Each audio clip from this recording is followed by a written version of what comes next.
Welcome to Creative Caregiving and Beyond. More and more people are having to become caregivers for their elderly loved ones, and navigating this journey can be really difficult. This podcast will provide guidance and give practical tips for your family. Your host is Wendy Whiteman, elder law attorney, author, speaker, and leading insight advisor in senior protocol and senior lifestyle trends. Know that you are not alone in getting the help that you need. Let's get started. And here's Wendy. Well, welcome to another episode of Creative Caregiving and Beyond. And today we have a special guest, Deetta Hughes. She's founder of Caregiving Consulting of Dallas. Welcome, Deetta. Thank you. Glad to be here. Deetta, I know you've used your personal experience and your professional experience to found your company and work with families. And you've also, you mentioned that your faith experience as well. Yes, yes. That's pretty awesome. So, Wendy, I was a caregiver for over 20 years. I took care of both my parents, and I've taken care of my husband, and now I'm a caregiver for my sister. And after my parents passed, I kind of thought, I've put in my time as a caregiver. I think I'm done. Mm-hmm. And that is really not what God had for me. Mm-hmm. Sitting in church one day, he said, I'm calling on you to help other caregivers, and specifically caregivers in my church. And so that's where this journey began for me. Okay. And I had several people over to my house to talk about caregiving, and mm-hmm. Then that grew, and about 30 people started coming, and we started talking about caregiving. And so it just started to grow, and they started referring me to their friends. And so I thought, well, maybe I should start a business. So I decided to start a nonprofit. And I did that about 9 years ago. Okay. And I have been on that caregiving journey ever since. Wow, yeah. Wow. So basically your personal experience inspired you to start the caregiving business. Absolutely. Can you elaborate a little bit on that process and what you went through as a caregiver personally? Sure. My parents died within 1 year of each other, so I was kind of caring for both of them at the same time. Okay. And working full time. And there just really were not very many resources mm-hmm. for anything that I was taking care of for them. Mm-hmm. And I was having to learn it all myself, all the way down to, the medications that they were taking and how expensive the medications are, and what were the resources to get less expensive, medications for them. Right. I was on the computer all the time mm-hmm. When I wasn't working, and exhausted all the time. And so, I thought there's got to be a better way. Right. I mean, there's got to be a better way for caregivers. Mm-hmm. And the first time I read that a caregiver should take care of themselves first, I was like, how does that work? Right. How do you ever have time to take care of yourself? You're so busy. Exactly. But I've come to find out that is true. Mm-hmm. You have to make time for yourself. Yeah. Well, exactly. How do you do that? Because I know you and I have had a conversation, and you've helped me tremendously with your consulting company, and I'm just so excited to talk to you again. Thank you. And how do you do that? What does that look like when a caregiver is pulled in so many different directions? How do they make time for themselves? Do you know, it's difficult. Mm-hmm. But really, I think you have to use the resources you have available to you. Okay. So how many times as a caregiver has someone come to you and said, Wendy, do you want to go have lunch? Do you want to go have breakfast? Do you want to have a walk? Or what can I help you do today, Wendy? Can I sit with your mom? You say, no, I'm fine. I can do it. Do it. That is part of who makes you who you are. Yes. As a caregiver, mm-hmm. is that you can do it all. But it starts out by accepting what friends want to offer. Okay. It makes them feel good to be able to offer. And so that's you taking care of yourself. Okay. There's that image that you hear when you're on an airplane. Yes. And when the oxygen comes down, you're supposed to put the oxygen on yourself first and then on your child. Well, it seems so counterintuitive to be able to do that, but really it is. Join a gym. It's just the small things that you used to do. And what caregivers tend to do is drop out of their friend groups. They tend to. That's so true. They tend to drop out of their book clubs and any of their friend groups because they don't feel like they have time. Right. And then sometimes you can become a little bit bitter about that. Yeah. So it's really, if you can just start to pack in some of those things for yourself, whether it's a walk or whether it's, meeting friends on a weekly basis. It's the small things, and you don't have to be gone for hours and hours, but That's true. it's just putting your health first. Yeah. A lot of caregivers cancel their doctor's appointments. Yeah, They don't have that's time true. for their, self-care. Wow. Have you read my file or something? Because you're really hitting me here. Well, it's pretty common. Yes, It's very common, actually. It is. And sometimes I think it's not consciously that that you're trying to disengage with your friends. It's just, it happens because you don't have the time that you used to, and you. I know sometimes I just didn't want to commit because I didn't want to not keep my word. If I said I was going to be there, I was going to be there. But sometimes you have to cancel if you didn't have someone covering for you. And and so I just said, well, I'm just not going to accept any invitation. Sometimes it's easier not to go out. Right. It's easier. You're tired, and it's easier not to go get dressed to go out to dinner. Yes. And that's a trap that we all fall into. But it's something that you just got to keep up just to stay healthy. Right. That's so true. That's so true. Yeah. So tell us a little bit about your services. Exactly what services do you offer for families? So we offer a range of caregiving services. We are on the journey with you from start to finish. So that can look different for every family that we work with. Okay.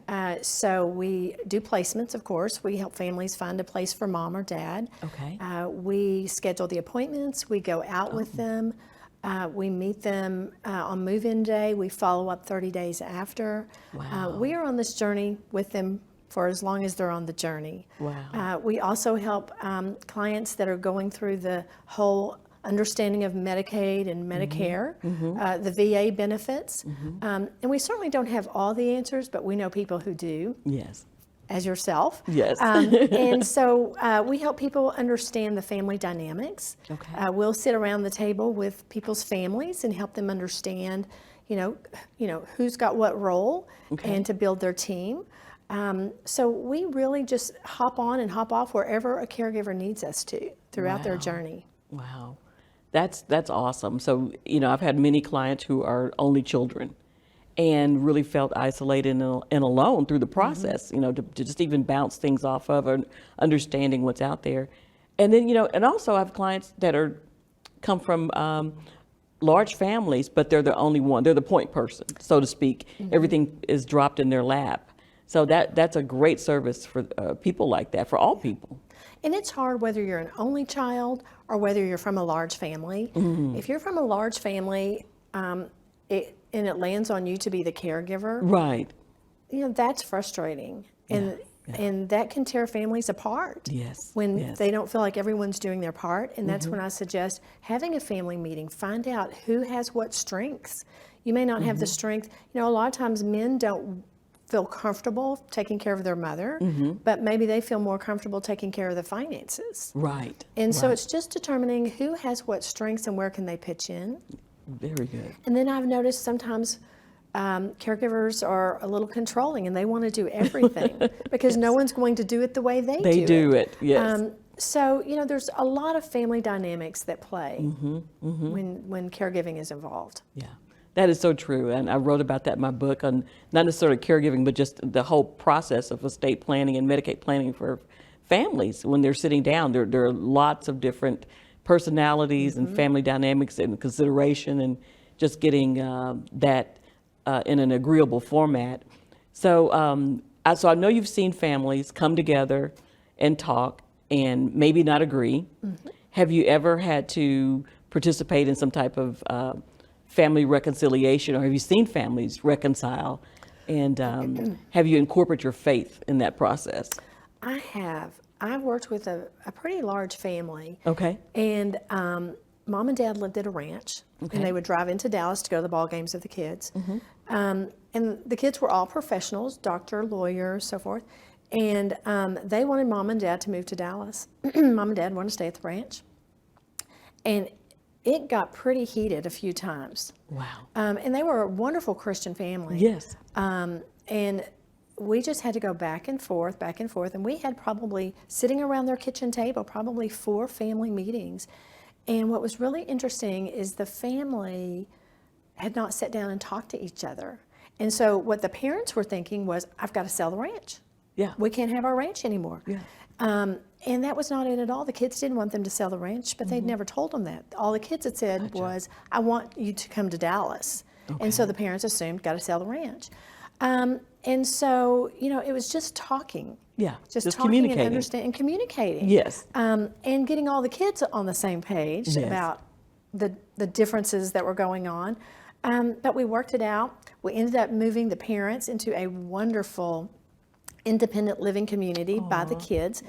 Their church was still out by the ranch. Okay. And so that was a hurdle. That was a real hurdle for the parents. They had been involved in that church for many, many years, and that's where all of their friends were. So the kids made a commitment to take them back to the ranch, a couple of weekends a month so that they could go to church and they could see their friends.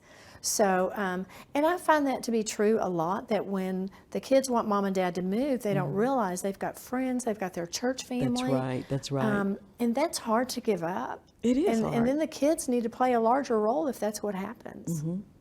And that could be hard at any age, but especially seniors, when they're used to familiar environments, and then a huge change could trigger adverse situations in their physical state and mental state. So yeah, and being social is really important as you age. And so their social activities tend to come from their church families. Okay. So when you pull them away from that, it's sometimes hard to get them plugged back in. Yeah, that's so true. Yeah. Well, I'm glad that one worked out.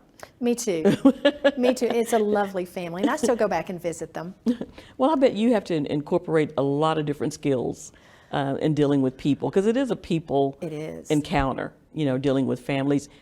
And then when you're dealing with families, and I realized this at some point in my career, that you've got families that have not necessarily lived together in a long time. You're dealing with parents. The children have moved on. They have their own households. And then the siblings are in separate households. And so they really revisit the situation as if they were all together. They remember when they were together under one roof, but they have grown in different areas. And so they see things from a different perspective. Absolutely. And then sometimes they'll try to come in, the big brother, big sister, say, well, this is the way it goes because that's the way it went when they were growing up, but not necessarily today, Right. Or one of them will come in town and want to just blow up everything that the caregiver has been doing because they see it from a different perspective. They're rushing in and then going to rush back out, but they want to make all the decisions while they're in town. Right. That is a big one. Yeah. And then the other day I worked with a family where one daughter lived in Birmingham, one lived in Pittsburgh, and mom lived in Plano. And so they were taking turns, and mom had a fall and was in the hospital. They were taking turns flying in for a week. And they were just kind of passing the night. Right. And so that's been quite a challenge for that family. And mom wants to remain very, very independent and still make all the decisions. Yes. So, every caregiving situation is different. It is. And so there are no two alike that I've had. So I think that's what I love about this is, there's not a cookie cutter. Right. Every situation is a family, and they have all their own family dynamics. They've come from, different backgrounds. Right. And I love being able to be a part of that. Yeah. And that they bring me in as a part of their family Yes. to try to figure this complex situation. Yeah. It is very complex, even when you have people who are agreeable. And that's why I think your services are so awesome. I mean, I wish I'd known about them 5 years ago. And it's helped me tremendously just knowing you a few weeks. So I know you're going to help a lot of people, and I'll definitely be referring you to. Can you talk about have you had an experience with the sandwich generation, which is I'm a part of the multi-generational families, and you're juggling work, you're juggling children, you're juggling aging parents. And I know that can be, quite a bit. That is a huge challenge, and we're seeing more and more of that now. Okay. And so I'm starting to work with some employers, and part of what I provide is education, and that's probably one of my favorite things is I want to get in front of caregivers before they're a caregiver. Oh, wonderful. That is, I do women's groups. I go into book clubs and I go into employers, I go into churches, and I have a presentation that's called The 10 Things I Wish I'd Known. Right. And it really is talking to caregivers about the things they need to do to prepare to be a caregiver. Wow. So many times what happens is we go to bed tonight, all is well, we wake up with a frightening phone call and suddenly we're a caregiver. Right. And we've not thought about it. You know, mom and dad are still young, they're in their 70s, they're still young, nothing could happen. And they have no idea where to start. Yeah. But they've got to get their kids off to school and then try to get to the hospital and then try to figure all these things out. And if there had just been a little bit of pre-planning, some of that might have not been quite so urgent. And so I really do talk to families about that. And it's things like get your power of attorneys in place, get your wills in place, call Wendy. And all the way to, you know, where is the safe deposit key?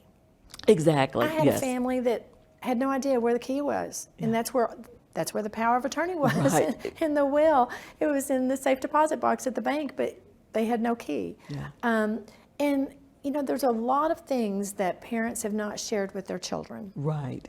I don't care how old the parent is; they just have not wanted to burden their children with all these things. You're right. And so they've not had those discussions. And so for some families, it's starting from scratch. It's, you know, but you need to know, you know, who the vet is for the dog. That's true. You know, you need to know who their attorney is. And so these are things that, you know, in the ideal world, I would love to be able to reach as many families as I can for this pre-training to be a caregiver. Yes, yes. Well, pre-training is always, you know, pre-training, pre-planning, always the best thing to do, and because you're a little bit more prepared, even mentally.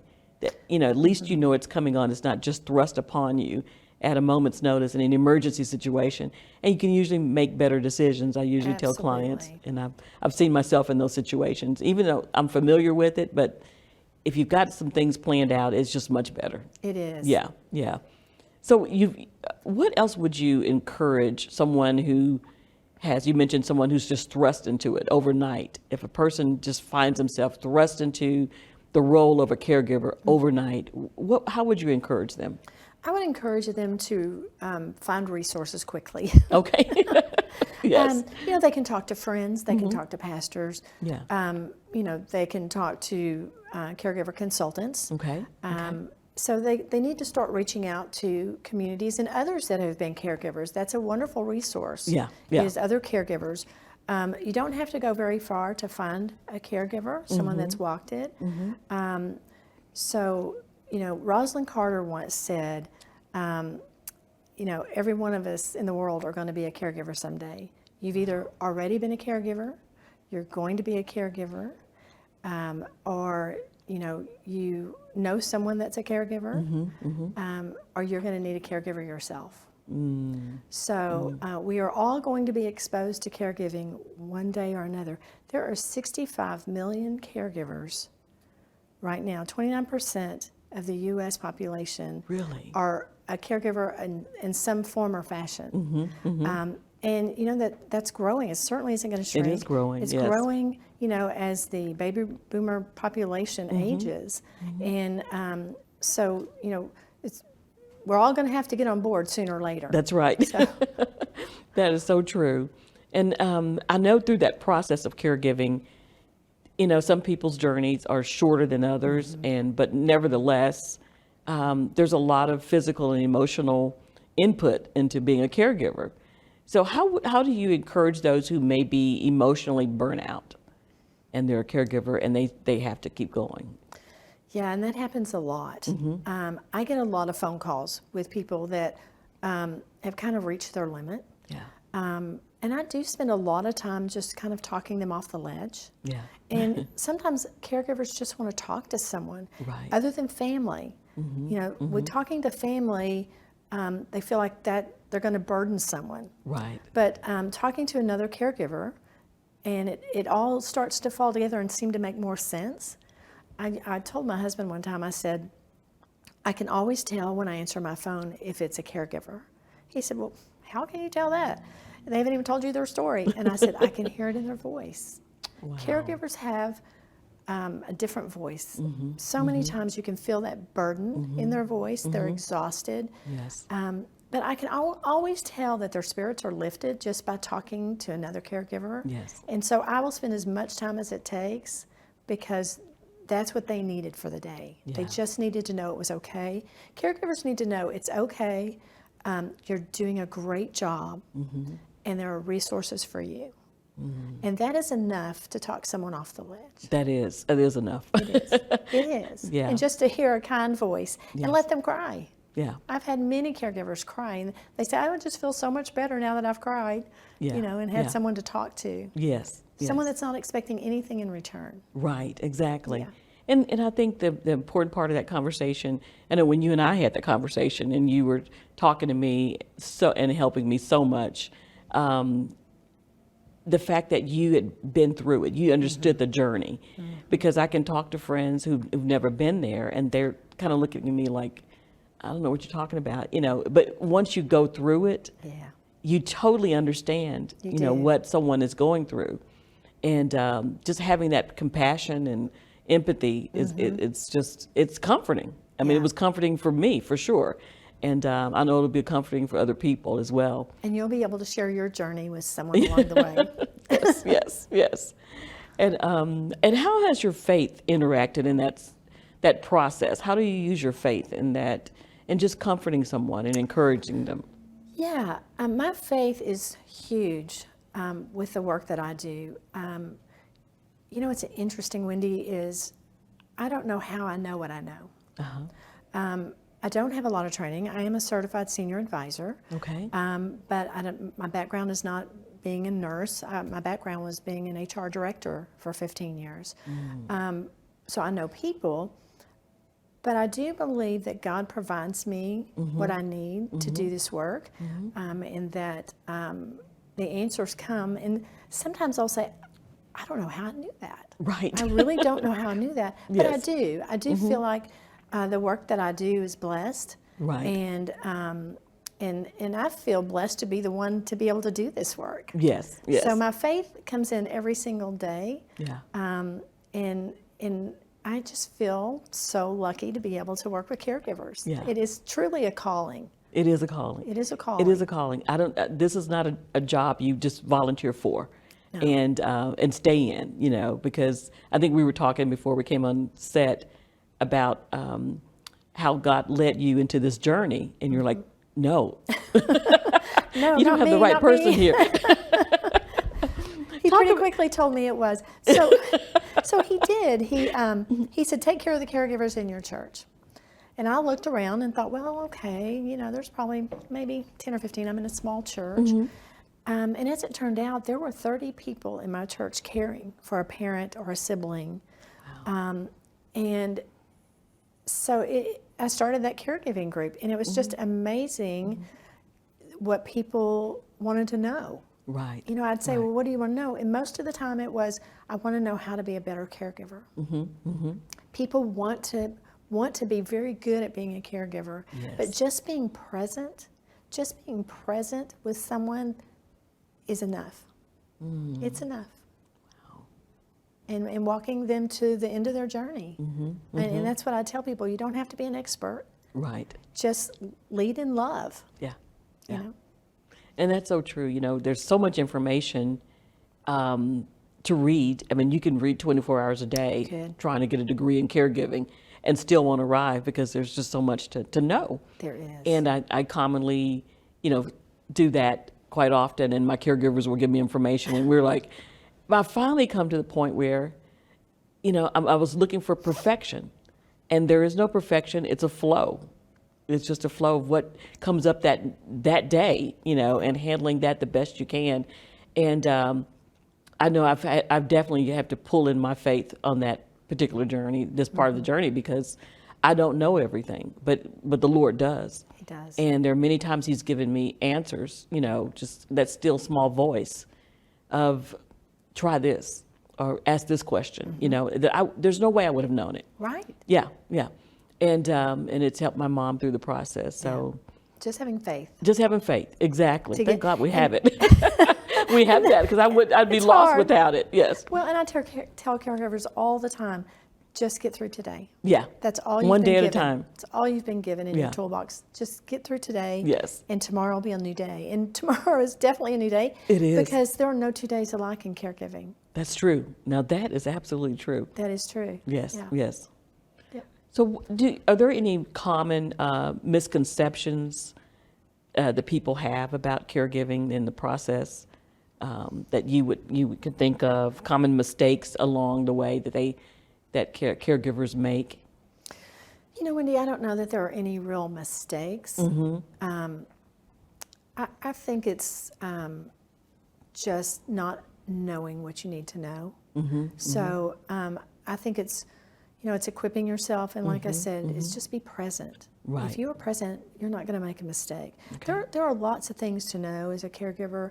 There are lots of things to understand. There's so much terminology you've never heard before. Yes. I have worked with some really, really smart people, but when it comes to caregiving, they're like, I don't know what I don't know. Right. Oh, that's so true. Yes. And so it's really just trying to equip yourself. Okay.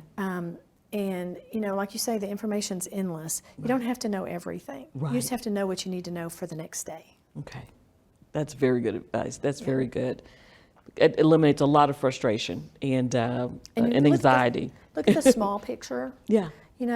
We all tend to want to look at the big picture. Right. And so we can solve the problem. Yes. But this is too overwhelming. It is. I mean, I used to always say, if someone had told me when my mom was really, really sick that she was going to be in the hospital for 10 weeks and every day was going to be different, I would have said, God, I can't do 10 weeks. I was working on my degree as well, and I can't do that. So it's sometimes a good thing that you don't know how long you're going to be a caregiver. That's true. If someone had told you you'd be at this for 10 years, would you have said, I can't do it? I would have. Yeah. I would have. So that's why it's important to take one day at a time, because we don't know how long. Yeah, that's so true. Yeah. That's so true. So when would be the point a person should reach out to caregiving consulting? At what point should they reach out to you? I know you talked about pre-planning and definitely where they're thrust into the situation, but what would be the ideal time? I don't know if there's an ideal time. I think it's different for every person and every family. Okay. Like this afternoon, I'm visiting with someone that they're going to be doing their retirement planning in 2 years. They may be looking at independent living, but they want to plan now. Okay, that doesn't happen very often. That does not. Usually Wow. I get it in the crisis mode. Exactly. But, I think sooner rather than later. Sooner, because do it before you are worn out and you have nothing else to give. Because a caregiver consultant can walk that journey and help you through it to where you're not the one having to do everything. Right. And there are so many things caregivers don't know are available for them. Right. Right. And so it helps to know there are resources available. Regardless of what you may need, there are resources. Here in Dallas, we have some of the best resources. The Senior Source is a great resource, and that's a free resource to people in Dallas County, and so people can tap into that. There's education all over the place. And so I think sooner rather than later, if you are kind of thrust into that, I would start looking around for your resources. Exactly. Wonderful. Good. What about if our listeners want to support your organization and or call in for a consultation? Sure. So how would what's the best way to get in contact with you? Well, I'm going to give you my personal cell number because I like to hear from everyone and talk to them in person. And that's 972-979-9436. And then I have a website, and it's caregiverconsultingdallas.org. I am a nonprofit. Okay. And then I'm also on Facebook and Instagram. But I find that most of my clients come through the website or my phone. Oh, wonderful. Great. Well, any final words of encouragement for caregivers out there? Yes. Take care of yourself. Take care of yourself first so that you can be a great caregiver. And I think caregivers are superheroes. Oh, I think so too. They are. I think so too. Well, thank you so much for tuning in to another episode of Creative Caregiving and Beyond. And I hope this is going to be very helpful for you. And I definitely encourage you, if you're facing caregiving or may be thrust upon you at any moment, or there's potential for that in your life, definitely reach out to Deetta Hughes and Caregiving and Consulting of Dallas, and so she can get you on the right path. Don't forget to like and subscribe to our channel, and we look forward to talking to you next time.